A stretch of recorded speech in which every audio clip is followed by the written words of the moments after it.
Hey, y'all, guess what? You can now order transcripts of any interview I've done for the incredibly reasonable price of $2.50 each. Listen, finding a good transcriptionist is near impossible, but I've got one now. Just go to scotthorton.org/transcripts, enter the name and date of the interview you want written up, click the PayPal button, and I'll have it in your email in 72 hours max. You don't need a PayPal account to do this. Man, I'm really going to have to learn how to talk more good. That's scotthorton.org/transcripts. Anyway, Grant, my good friend Grant Smith from the Institute for Research Middle Eastern Policy, that's IRMEP, IRMEP, IRMEP.org, and like I was trying to explain to you before, he's a master at the Freedom of Information Act and dislodging government secrets, U.S. government secrets, mostly about the Israeli government and their Amen Corner, their fifth column in America, and their dirty tricks, and a lot of, what our government's police agencies have on them, and that kind of great stuff. So you've got a thing on the blog at antiwar.com right now. It says, poll, most Americans oppose compensating Israel for Iran nuclear deal. So go ahead. What poll's that? Yeah, sure. Well, it seemed like with all of the attention focused on the Iran nuclear deal that was passed, this mid-month, that it would be great to ask a representative sample of Americans what they thought about some of these quote-unquote compensation packages that have been floating around with the idea that somehow the United States should compensate Israel because of its position opposing and being upset by the Accords. So we put out a Google consumer survey to 1,500 people, making it a representative sample of Americans across the United States, and found that not so many Americans agree that we need to be doing anything for Israel. So 7.9% said that they would support boosting U.S. aid from $5 billion a year, or to $5 billion a year from $3.5 billion. 4.1% favored giving Israel bunker buster bombs, which is a proposal that Michael McCoskey of Ginza has been making. 4% supported providing Israel with B-52 long-range bombers. And so those last two are essentially saying, well, why not give Israel the capability it needs to stage a non-nuclear attack on Iran's facilities, which is kind of strange. But the advocates of that say, well, it would give Israel deterrent capability, but whatever. 3.4% were in favor of releasing Jonathan Pollard to Israel. Jonathan Pollard, of course, is kind of an issue that pops up every once in a while as, being compensation for getting Israel back to the negotiating table for the peace process, et cetera, et cetera. And now it's been floated as a way to assuage their problems in opposition to the nuclear deal. But 12.8% said, yeah, hey, do all of those things. And then the real finding was that 67.8% of Americans chose none of the above.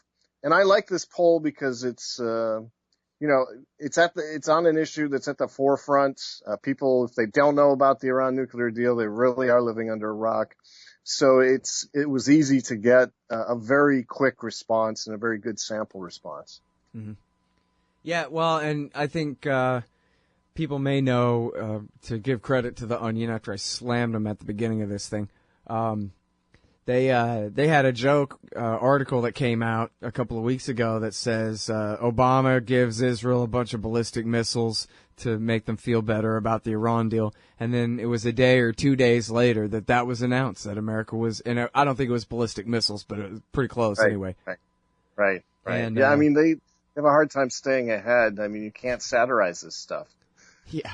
Well, and again, I like, as you're saying, the part about how, well, maybe what we should do, this is a serious proposal in Washington, D.C. What we should do is give them B-52s and bunker buster bombs so that they can go in there and undo the deal we just made with them.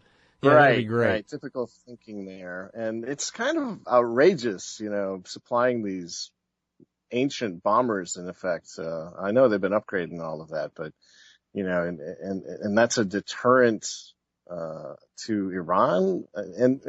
But I guess I'm in the camp of a lot of the people you've had on your show recently was thinking that this whole thing is ridiculous, that the negotiations and whatnot have been a waste of time, since a lot of these sanctions are really, and you can really see it now, predicated on the idea of targeting Iran really for its support of opposition groups, Israel's rivals in the region, and that's what they'd like to put back in place. The whole nuclear issue is just the best sales vehicle that they could put together to present it to Americans, kind of Iraq war redux. And so if you don't accept the premise that Iran was ever a nuclear threat in any sense, then all of this starts looking very suspicious. And I think we were talking briefly about how there has been confirmation of the fact that this has been a cash cow for AIPAC and the various lobbying groups in the constellation, a real way to center attention and whip up Israel and Dane type concern for their own domestic lobbying agenda, but it hasn't had too much to do with reality. Mm-hmm. Yeah, well, and that's a real double-edged sword there for them, I think, and maybe I'm too optimistic about this, but it seems to me real ugly that you have, hi, we're here to represent the interests of a foreign power, and we want to prevent this negotiation that could lead to peace between your country and this other one. And we're here just to and I read where Ehud Barak, the former prime minister of Israel and the former defense minister, said, hey, man, that's going too far here. He contradicted Netanyahu and said outright interfering in the legislative process.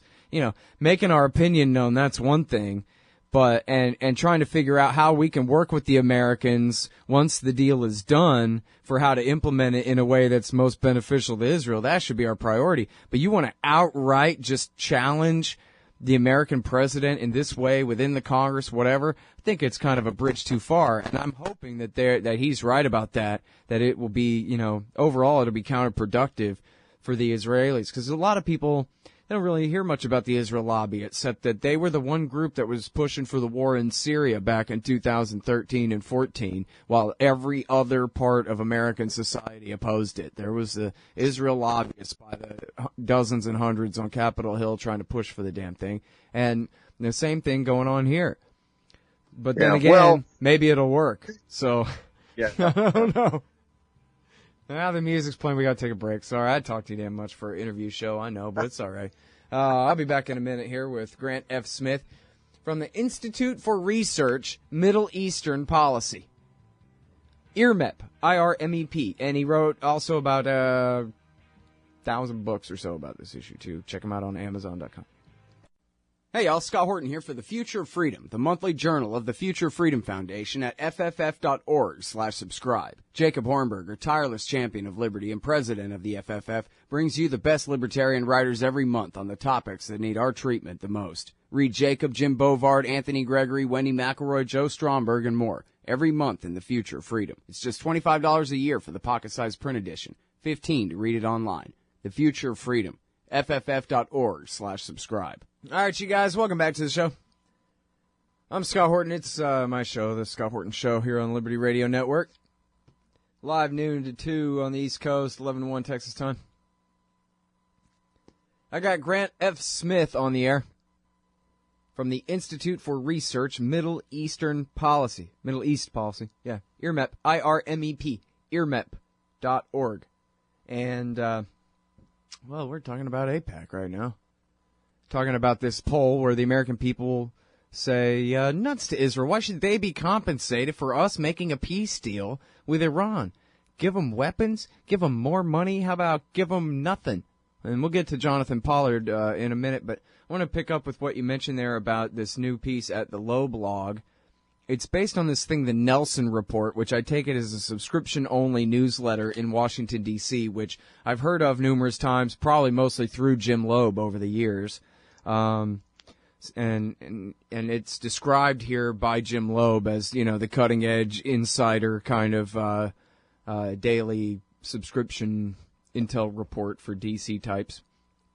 And anyway, he quotes a former AIPAC official, which I guess we're going to have to assume is not MJ Rosenberg. It's got to be somebody other than just good old MJ, right? But right, former AIPAC official told, because the Nelson report, I don't think would be passing on a quote from MJ as insider information, right? That's not a knock at him, but this is somebody else here. And, well, yeah, right. And what he says here, I doubt he has confidential treatment either. Right. Yeah, exactly. Yeah, you can quote me and say the worst thing you can think of to say, of course. He's fearless. Yeah, totally. But so anyway, so here's the 5 reasons, and I'm not going to sit here and read them, but basically it's in their interest to not have to get jobs. They would rather get paid to work at think tanks to pretend that Iran is a threat to Israel. And that's a hell of a great way to make money. Well, there are 400 employees at AIPAC. And of course, even MJ would say that they have a great time over there and they're well paid and, they have some late nights. But, the inside scoop that he distilled out of that report is clear. This has been one of those perfect, stalking horses for the lobby because they can position it as, this is in the American interest, blah, blah, blah. And they can't do that with a lot of things. The positioning that you were describing, which is that they're going to have to admit, we're just doing this, for the Israelis. That's not the way it's going down. If you look at the Citizens for Nuclear Free Iran and their ads in Hawaii and other places, they're saying Iran is in violation of this many UN resolutions. It's about 20% of the number of Israel's, but forget about that. And Iran is pursuing this and that. So they do have skill and the ability to position Iran as a threat to the United States. And the polls that we've done on that indicate that most Americans, at least last fall, thought Iran already had nuclear weapons. So they've been very successful and they don't want to lose this. They have, they've got something called goodwill in this, in the sense that they've built up this impression that they don't want to lose. They don't want to walk away from this branding campaign. Mm-hmm. Yeah. Well, you know what? Maybe we should be against the deal too, so we can still have something to do complaining about them doing what they're doing. I don't want to have to get a job. So let's have a war so I can be anti-war. No, I'm just kidding. I'd rather bankrupt myself. Yeah. Well, I think we're going to be hearing a lot more of this. The head of an organization called the Conference of Presidents, who's kind of like one of the biggest guys in the pro-Israel lobby, recently trumpeted the fact that the federations in various states are getting involved, various metropolitan areas, citing the fact that the Greater Miami Jewish Federation was working hard to position this as bad for America and working on the campaign. And that's like another AIPAC, except it's just located in Miami. They've got 100 staff members, 2,200 volunteers, according to their tax returns. And so if the lobby can get all of these federations involved, then they'll have 7,230 employees, full-time employees, and another almost 50,000 volunteers that can work on this campaign to mainly scare legislators into supporting it. I've heard a few people on your show and on other shows saying that they think that this is a slam dunk for the president. I'm not so sure. I'm really not sure. Well, I think I've been the one saying that the most. But yeah, maybe I'm wrong. I mean, I shouldn't underestimate these guys. Yeah, absolutely. And they've said they'll stop at nothing. Well, and that does raise the question of what scared old Senator Fulbright when he had the tenacity to investigate the lobby back in the day. His opening chartering letter for that investigation was, there seems to be a lot of things going on internationally that affect domestic politics, like the Lavon affair, this false flag attack on U.S. facilities in Egypt designed to get the U.S. to stay in the canal zone. So he clearly thought that there were coordinated campaigns that involved a domestic component and an international component that was really getting the U.S. to do some stupid things and fall for these constant machinations of the Israelis. So I tend to think that you're going to see more happening. And I know you've mentioned the Saudi ambassador assassination attempt as being kind of a weird, untimely, and the laptops and all of this stuff. I also think that we're going to see more of that kind of mysterious behavior going on as the months go on. Well, so Ray McGovern has warned, he always reminds us, October 2009, Israel had Jandala kill Iranian officers, and that's what scotched the uranium swap deal then. So, when Netanyahu says he'll stop at nothing, he should be absolutely taken seriously. Now, I'm sorry, you know what? Everybody read Justin Raimondo today on antiwar.com/Justin about Jonathan Pollard, the scumbag. But I wanted to ask you said you had some new stuff coming out. Can you tell me that real quick before we got to go? Yeah, absolutely. Or actually, you know what? If you could, I'll keep you another segment. We could talk about Pollard too. I'm gonna have to run. Oh, okay. But, well, go ahead about the other thing. I've got a new piece coming out, but NCIS has basically finally released both their reports and the FBI reports on Jonathan Pollard. And there's some real sort of interesting tidbits about, his considering working at a Washington think tank before going into intelligence and then becoming an Israeli spy. And I thought that was just really telling about sort of the fanatical attitude of a lot of people who are trying to support Israel but not knowing how far to go. And so it was interesting to read his sort of choice matrix in all of this process as he talked to his friends and how he really became committed to meeting with Avi Sella and all of this while at what appears to be an Israel bonds gathering in Washington, another Israel lobby that's very active here. So we'll be putting that out pretty soon. All right, good deal. Well, send it to me when it's done. Thanks, Grant. Right. Great talk to you. Bye. That's the great Grant Smith, y'all. He's at IRMEP, IRMEP.org. IRMEP.org. Hey, y'all, Scott Horton here for Liberty.me, the social network and community-based publishing platform for the liberty-minded. Liberty.me combines the best of social media technology all in one place and features classes, discussions, guides, events, publishing, podcasts, and so much more.